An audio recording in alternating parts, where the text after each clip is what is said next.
Hey everyone, thanks for hanging out. It's Andrew from iDownloadBlog here with macOS Sierra. Let's take a look at all the new features, starting off with a simple name change. OS X now has become macOS, so we have macOS Sierra. Next up, there are two new Sierra wallpapers, Sierra 1 and Sierra 2, both of that mountain range. We also now have support for tabs pretty much everywhere in the system.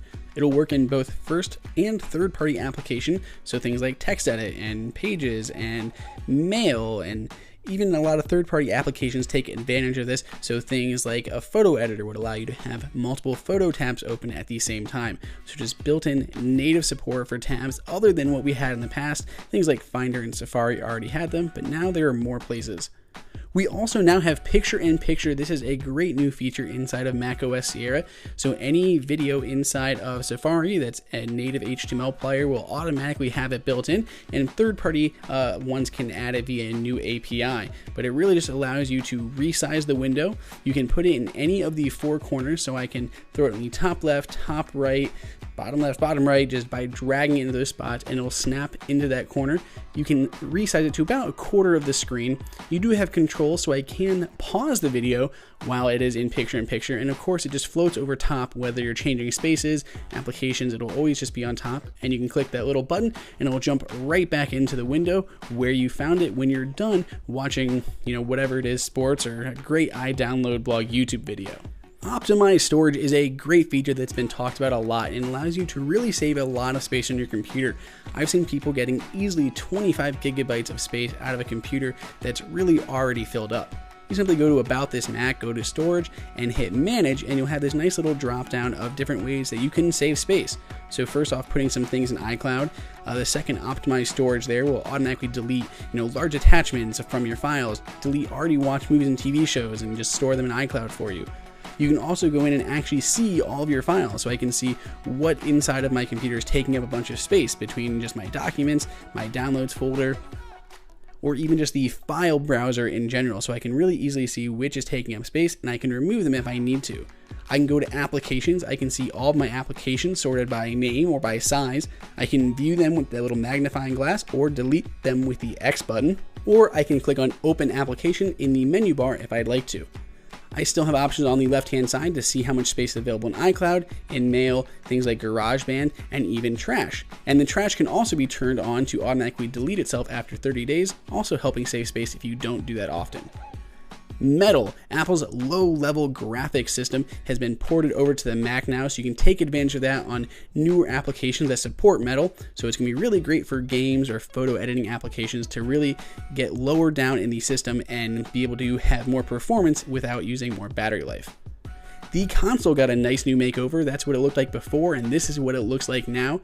It's been much more simplified. It looks a lot nicer. It allows you to break everything down more quickly into different types of reports in your system, your computer as a whole. On top, you still have the options to clear the menu or reload or just view the activities that are currently going on your machine. So a really nice, just new simple makeover for console. If you're one of those people who get into console often, this is very useful. The installer is now much more smaller when you're doing the initial install. The Apple file system is a next generation file system that'll be coming on future versions of Macs. The USD file format is now supported, and HFS standard is no longer supported inside of macOS. So a few different changes and advancements in the file system, and something we'll see more of in the future. Moving on to Notification Center. First off, it has a brand new look. It is a light background, even if you have dark mode turned on. If you are familiar with iOS, it obviously looks very similar to how it looks inside of iOS now. Third-party applications, until updated, do have that darker background, but they can update to use the lighter background like many of the stock widgets that you have inside of Notification Center. So spoiler alert, there is Siri now on macOS, and we'll touch more on Siri at the end of this video, but if you did do some different searches, so if I was searching for maybe some specific photos, I want to find some photos of macOS Sierra, I can actually pin those right into Notification Center, and they're always updating. So if it was something like a certain set of files, like if I want to search for any files with the name draft or the title, the word draft in the title, I can pin that in here. Every time I save one of those files, it'll show up in that list. So a really nice way to keep up to date. you can also drag anything out of Notification Center. So if I'm working on a note, I can drag a file out of it or even an image right here into my document, whether it's a text or an email or notes. Accessibility has a few good improvements inside of macOS Sierra. First off is dwell control. This brings support for hardware that uses a headband or eye movements to track input from a user with limited mobility, and vision improvements via new color adjustments that let you tint the entire display to a certain color. So a good few updates here for accessibility, great for those users. Apple Music got some nice overhauls as well. Unfortunately, I'm not a subscriber. My trial has come and gone, but we can look at a few of the new features inside of iTunes. It was not the whole iTunes update that everyone was hoping for, but a few good enhancements. So there is a new look. You can easily discover new music, browse exclusives and new releases easier than before, see curated playlists, both that are kind of advanced machine learning for you, as well as ones that are human curated that are, one of kind of Apple Music's big, gets is they have those curated playlists for you, so you can see different editors down there below. And if you switch to the mini player, you can actually view lyrics on any of the Apple Music tracks. Of course, if it is not an Apple Music track, you do have to add the lyrics yourself. It will not auto-populate, but lyric support is added for those Apple Music subscribers. Context, a couple updates here. First off, people's profile images, if there is no image or name attached, so if I just have a number, anywhere you see their profile photo will just show up as this kind of silhouette with that light gradient background going behind there, so messages or in iTunes or everywhere, anywhere you may see that. And now third-party applications can also share their information with the contact list, so I can have different apps from the App Store adding their information into contacts for me. Continuity, two big ones here. First up is the shared universal clipboard. Really great feature. I can copy something on my iPhone, iPad, or another Mac, and it'll just sync that clipboard between any of my devices. And auto unlock. I can actually automatically unlock my Mac using any Apple Watch running watchOS 3. Now I can have a more complicated password and automatically unlock it using my watch. Disk utility. Aside from those file system updates that we've already looked at, partitioning is now easier than ever inside of disk utility. I can choose the drive. I can now visually see what I'm doing to my drive via this pie chart here. I can easily name it, choose any of the actual file systems that I'd like, and it's just a lot easier, more visual than it was in the past, which was kind of basically just based on text.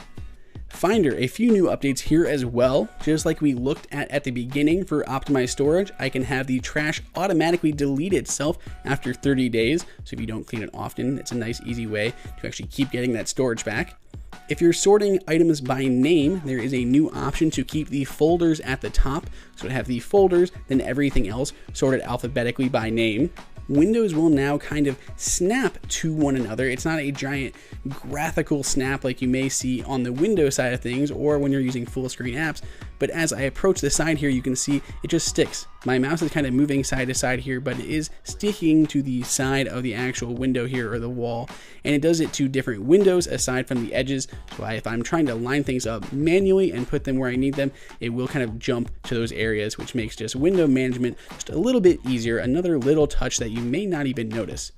Inside the menu bar, if I hold down Command, I can rearrange or drag and drop any of the third-party menu items now, so really easy to keep your menu bar nice and clean and organized how you like.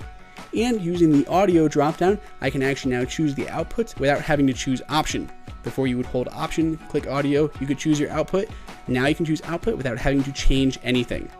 Inside of Gatekeeper, they've removed the option to run unsigned applications. However, there is an easy workaround. There's a multitude of ways, but the easiest way is simply to right-click on an application and hit Open. Once you've done it once, it'll remember that for the future. Also now, third-party applications can now include iCloud and iCloud Drive support. Previously, this was limited to just those running through the Mac App Store. And if you are running an unsigned application, it'll put them random places on the disk instead of the applications folder, which will prevent some hacking attempts from looking inside of that folder. iCloud Drive, a couple huge ones here for iCloud Drive is you can now actually sync your desktop and documents folder through iCloud. This is awesome. If you have multiple Macs, it'll actually keep your documents and your dashboards in place, as well as if you go onto your mobile, if you open the iCloud Drive application, it'll show you everything from your desktop and your documents. So really handy if you have multiple devices syncing all that together. However, this does actually use your iCloud storage space, so you do have to keep an eye on that. For the keyboard, there's improved autocorrect suggestions with machine learning and differential privacy, and you can also enable or disable autocorrect options independently, so correcting spelling, capitalizing words, and period after a double space. As far as lookup goes, there are improvements here. It looks a lot nicer, and they're using, again, differential privacy and machine learning to help give you more accurate lookup things. So that's when you're looking up at different things, like in Notes. If I force touch here on Jason Bourne, it'll give me a nice preview based on like the movie or the Wikipedia page based on machine learning. It's going to kind of have an idea of what I'm in particular looking for when I do that lookup on the words Jason Bourne. Mail, a few nice enhancements to Mail if you are someone who uses Apple's stock Mail application. First off, there are some new nice filters. I can filter down and see just my unread messages or just my flagged messages, so similar to how it is inside of iOS 10.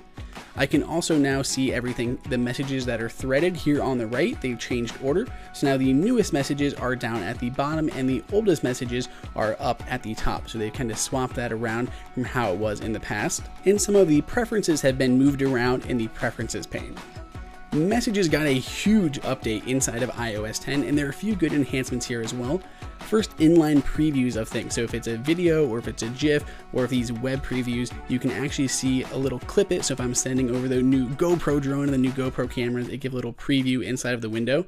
Unfortunately, it does not support the bubble and full screen effects like it does on iOS. It'll just say this was sent with confetti or sent with slam, whatever the actual effect may be. If you're looking at emoji, when sent by themselves, they will be 3 times larger, but as soon as you start adding some text, it shrinks back down to the normal size it was in the past. So by themselves, very large, with text, back the normal size so it matches in line with the text that you're sending. There is also tap back features, so if I hold onto someone's response, I can send them a little, a thumbs up or a heart or a haha, just a few different options for those tap backs without having to send a full message.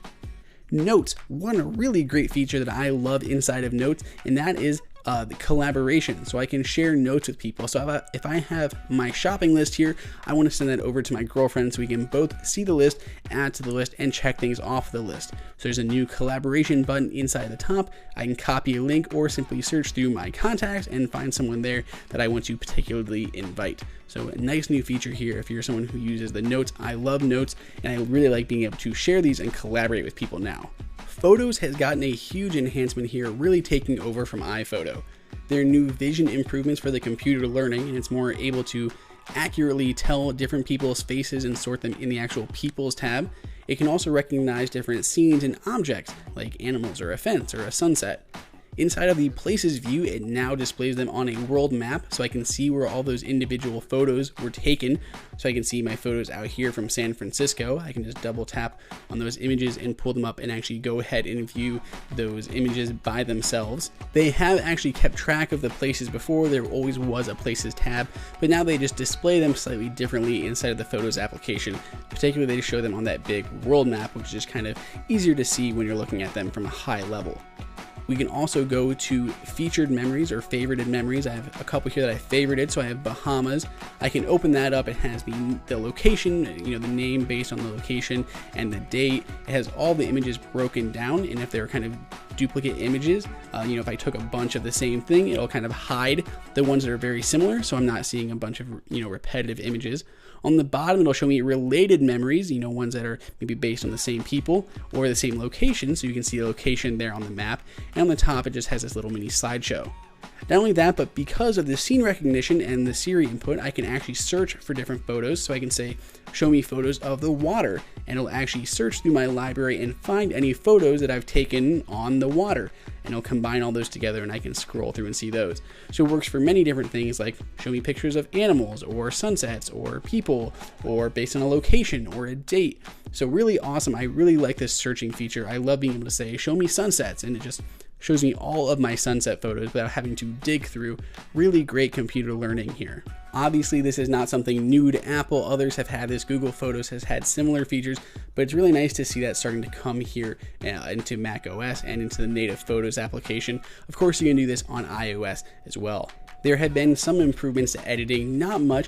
Obviously, you can still use third-party applications to come in here and edit your photos using those extensions, but using Apple's built-in one, there is a new slider under Light for brilliance, so you can change the amount of brilliance in your photos, kind of livens it up a little bit. So just a new slider that Apple's added inside of the Light when you're editing photos using Apple's native controls and not an extension of a third-party application.